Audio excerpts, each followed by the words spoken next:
Hi folks, it's me, Matt P. Again, here I am, here are you, and all's well. So, this video is the start of another build series. Mind mount models, the Pier 7 food and fuel, which I showed you an unboxing of in the last video. So, I'm going to break it up probably into two videos, one being just the pier and one being just the structure.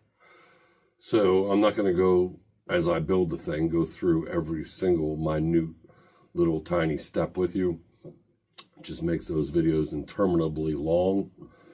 I tried that before with that downtown garage from Bar Mills, and that ended up being like a 7-part video, like 7 videos. So that's just, in my opinion, too much. I mean, if you like that, and you think that's awesome and you want to see all that stuff, I mean, let me know. I can certainly do it. It's not a problem. But I just feel like looking at those kind of videos, things get lost and it's just way too long. So, but if not, and you do like them, because there are plenty of people out there that do those type of videos, and if you really like them and you want me to do one, then let me know.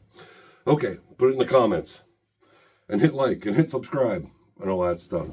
So for now, I'm going to just get into starting the kit. I'm going to do a bunch of preliminary steps, which I call prepping the kit.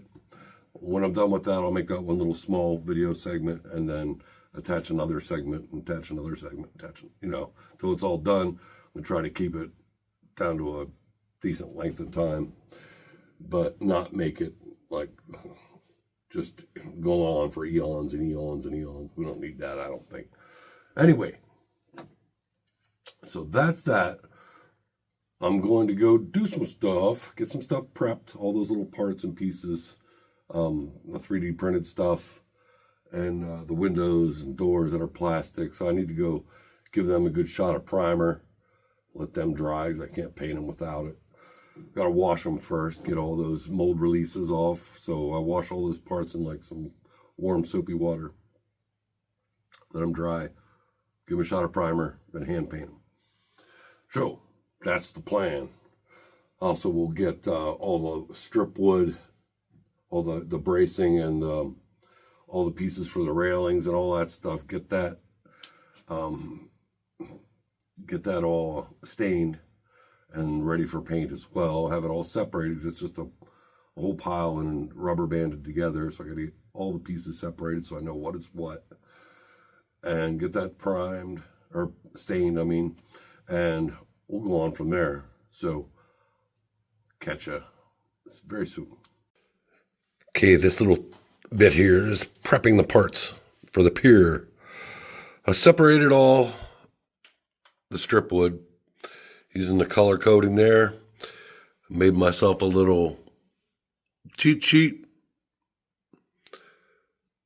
So if I look at the red one, go over here, I'll know it's an 8 by 1/8. So like I showed you in the unboxing video, they're all color coded. So there's yellow and blue and so forth and so on. There's pink, hot pink. All right, these pilings, I've roughed them up with a razor saw so we can get some wood grain into them. You have 2 different sizes of thick ones, and then there's thinner ones right here. And now what I'm going to do is take all this wood and give it a stain with this stuff from Hunterline called driftwood.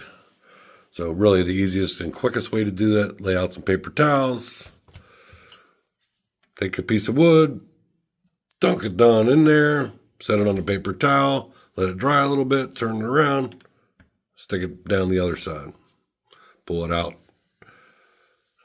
let it drip off, lay it on the paper towel, dry, and then we're ready to go. Also have all these little pieces and parts like I talked about in the intro, so I'm going to go ahead and put these on some painter's tape, get them upstairs and out in the garage where they can be primered. Since I don't have a spray booth in my basement and really no way to vent anything to the outside without, I don't know, breaking out windows or something. So that's where I do my spray painting when I got to. If I'm using acrylics with an airbrush, I can do that indoors. That's not a problem. But using regular primers and stuff, like Tamiya primers, they tend to stink. Okay. Be back. Okay, all stained up, sitting here drying. Here's my little cheat pieces of paper. It tells me the dimensions. I do this for organizational purposes and to keep my head straight. Sometimes when you stain this wood, it'll cover up the color of the dye that's on the very ends, and then when that happens to me, I get confused and get weird. So these are all just sitting here drying, ready to go. This I didn't stain. That's, I believe, is all for the bracing for the building itself, and that'll be on the inside. You'll never see it, so no sense in wasting stain. Now, if it is used for something else, I'll just stain as I go, I guess. But I believe that's just all for bracing. But could be wrong. We'll see when we get into it. Into this next phase. First, we got the deck for the pier. It's 2 pieces. There's the bracing onto the underside. Stained it with the driftwood stain from Hunterline. There's a little small addition thing that will eventually go on the side there somewhere. Now working on these legs, using these templates. It's about the right height of yeah, boy, I can't talk. About the right height for the pilings that most of the rest of my buildings that are on piers already have. So it's 11 scale feet high. Got cross bracings on there, just pinned in place while the glue dries. Here's some that are already dried and ready to go. They just need weathered up some. They'll need some barnacles on the bottom, algae and things like that. But we'll get to that all at some point. But right now I just want to get them all together. And I think that's about it. Here's the template for the decking and the legs. So next, once I get all the legs done, next phase will be to do this ramp, which is right here in that yellow and with the green bar down the middle in the blue. So that will be the next one. Once these legs are all done, and I'll glue them on there to show where they all go. 1, 2, 3, 4 big ones, 2 little ones, and one on that very end right there. So, all right, on to the next. All right, here he is, legs all built and glued to the bottom in their proper places.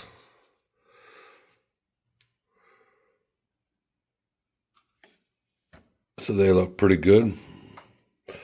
Be a lot more things to add to them. One thing I did with the dowels before I stained them, hopefully you'll see it. No, I don't know if we can focus, but yeah, maybe sort of right there. See, I roughed them up, put wood grain into them. Well, I did it with all the strips of wood with a razor saw, just scraping it up and down. Add some grain to it. Did the same thing with the planks on the top here. As you can see, those nail holes are made with a pounce wheel. I just followed the beam and a straight edge, just rolled it on down, then stained it. So that's where we are with that. Set that off to the side. And the railings, the glue's still drying and they're kind of delicate, so I don't want to mess with them, but they're just laying here. All put together the way I think they're supposed to be. So the next thing to do will be to, once they dry, is to attach them to the pier where they go. These things will require a lot more weathering, as will the pier. The pilings under the deck there, they will need to have water lines added to them. So it'll be darker toward the bottom at some spot. I don't know exactly where yet. I still have to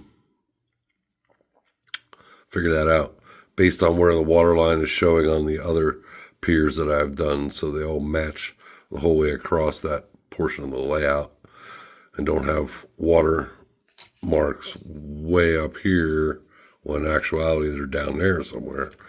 And then we'll add barnacles and seaweed clinging to them and all that fun stuff. That's where it gets really fun to do that kind of stuff. And like the directions say that it's easier to do that when they're all not glued on, and that is true. But based on where I don't exactly know where I want my high tide line to be yet, and I'd rather just get this thing together, I can still deal with it. I can get a brush in there, not a problem. Add all our stuff we need to add to these. So that's that. Yeah, it would definitely have been easier to do it that way and get them weathered ahead of time before you glued them on, but now I'll make it work. All right. Get ready for the next phase. The next day has come and gone, folks. All right, the railings are on, whole way around. There's an open space to be there, and there's an open space there where a ramp will go down to the floating dock, which needs to be built yet. And ladder is there, and glue is drying. So it was laser cut and painted, rusted a little bit. So that's where we are. Next up, the ramp. Alrighty, here's the floating dock.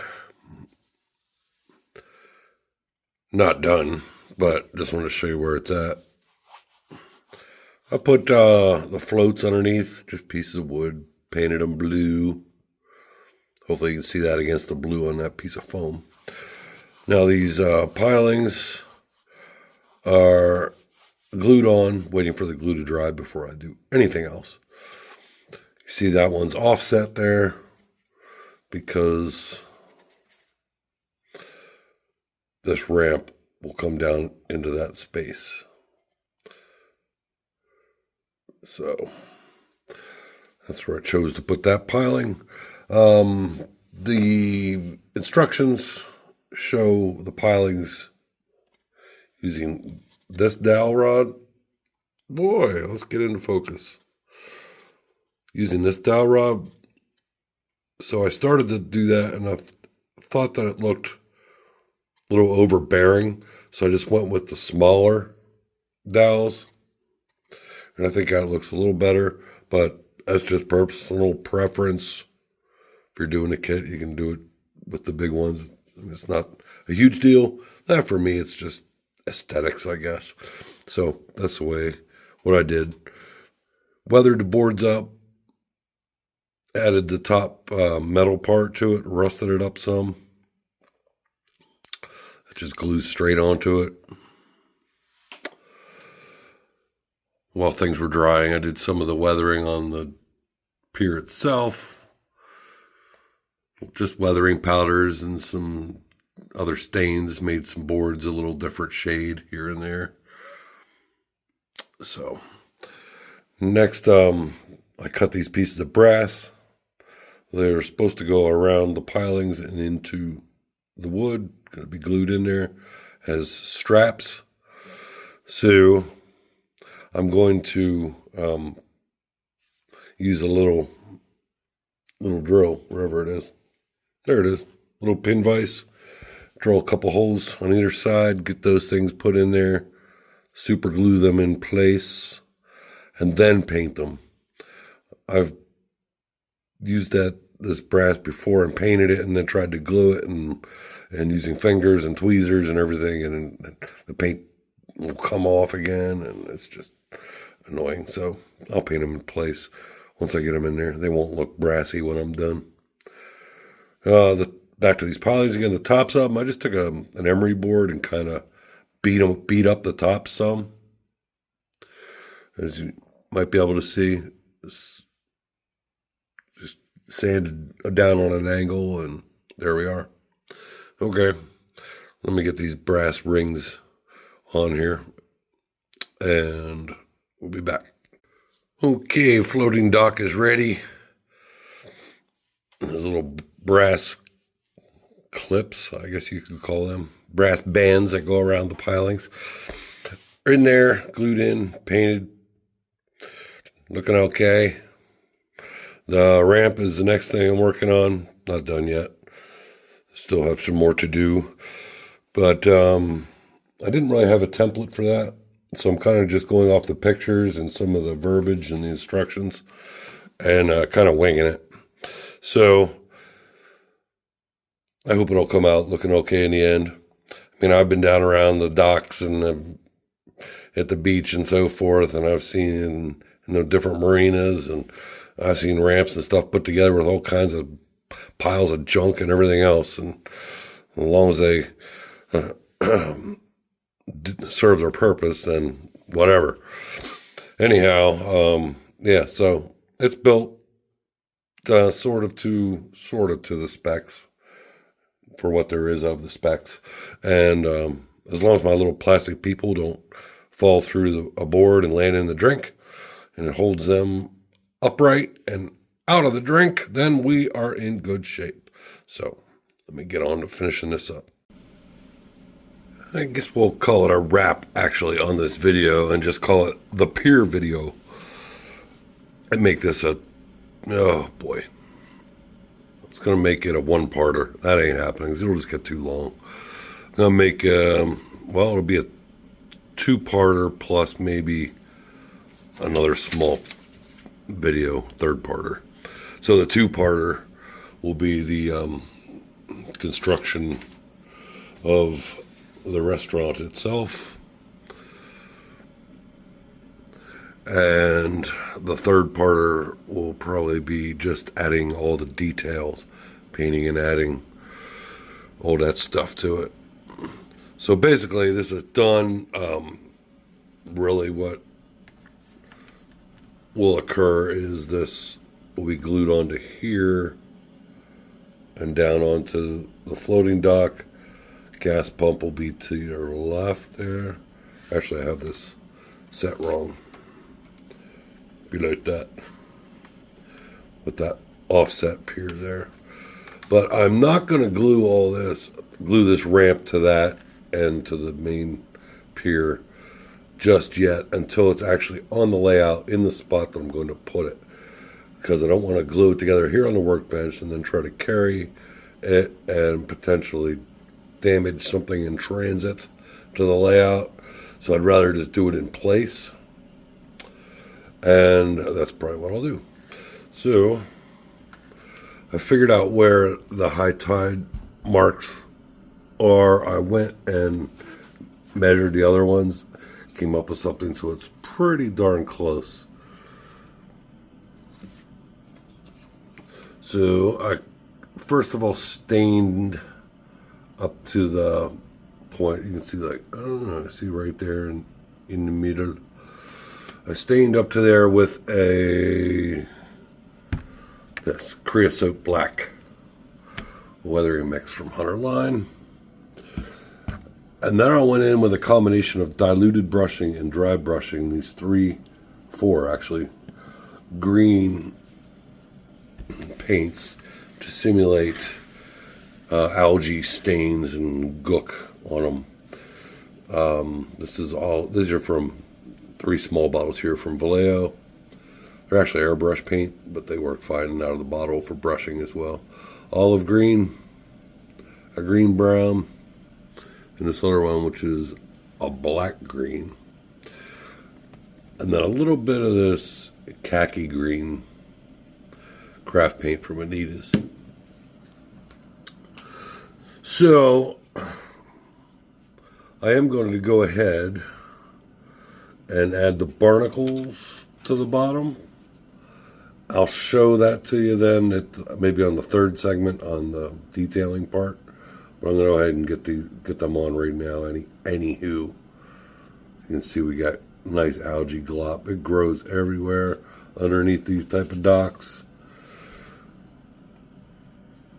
So all in all, that's pretty fun. So that part one, is completed. So I will catch you on the next video when we do in the restaurant that goes up on top. See you, and thank you, and have a great weekend. Don't forget to like and subscribe. Again, this is Matt P. coming at you from the workbench. See you guys. Thanks again. Bye.